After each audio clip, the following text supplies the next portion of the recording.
دریای آمو خط صفری میان افغانستان و کشور تاجیکستان. حرکت آب دریا تعیین کننده مرز مشترک است، مرزی که هر سال به دلیل آبخیزی ها اندکی تغییر می کند.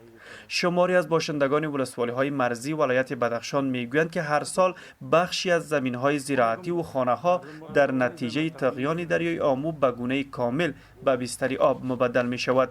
بیخی طرف آب دور دادن کل زمین های زراعتی مردم ها برده دیگه در اینجا دولت میه اونمو یکانجا یک بند میندازه.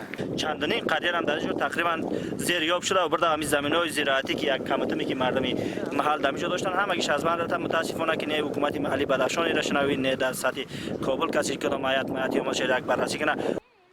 از سوی هم میرزاقل پیمان ولسوال شغنان بدخشان میگوید که در نتیجه ساخت دیوار استنادی از سوی تاجیکستان و طغیان بی پیشینه رود آمو و نبود دیوار استنادی در مرز افغانستان ده ها هکتار زمین زراعتی در ولسوال شغنان تخریب شده اند. دریا راستی که میلانش این طرف تغییر دادگی است، نه تنها اونا آوبندی و چیز زدگی است، بلکه دکه های زدگی است که او دکه ها خلاف قوانین بین المللی و کنوانسیون بین المللی ها است. اما محمد ذکریای سودا والی بدخشان میگوید که قرار بود حکومت افغانستان مانند تاجیکستان کنار سواحل رود آمو را تحکیم کاری کند، اما شیوع ویروس کرونا سبب تأخیر این اقدام شد.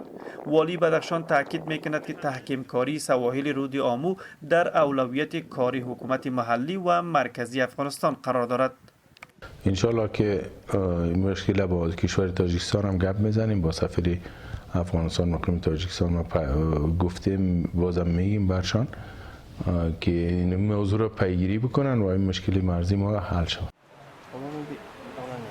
بدخشان افغانستان نزدیک به 1400 کیلومتر مرز مشترک با بدخشان تاجیکستان دارد. رودخانه آمو مرز طبیعی هر دو کشور را تشکیل داده است. نبود دیوار استنادی در خاک افغانستان سبب شده که هر سال طغیان آب صدها هکتار زمین زراعتی و خانه های مسکونی را در شغنان، مایمه، نسی و شکی بدخشان تخریب کند.